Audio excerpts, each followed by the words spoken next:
In June 1982, the chairman of one of Italy's largest private banks was found hanging from scaffolding under Blackfriars Bridge in London, his pockets stuffed with bricks and cash.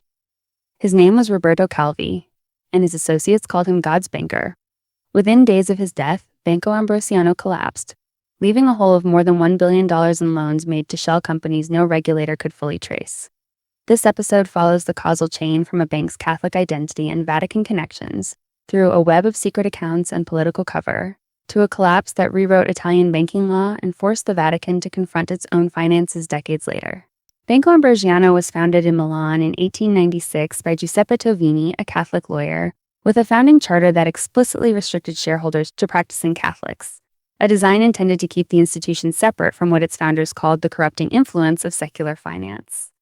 For most of its first half-century, it operated as a conservatively run regional institution. That reputation for Catholic solidity would later become one of the tools Roberto Calvi used to obscure what was actually happening inside the bank, because it created a presumption of trustworthiness that regulators and foreign creditors were slow to question. Roberto Calvi joined Banco Ambrosiano as a junior employee in 1947 and rose steadily through the ranks, becoming chairman in 1975. Contemporaries described him as reserved and secretive rather than flamboyant.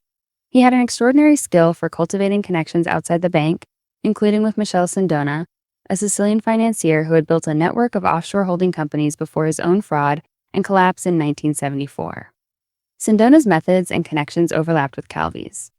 The Bank of Italy took note of the Sindona association, but the trail to Calvi's own activities moved slowly. Watch the full breakdown on Wealthwright.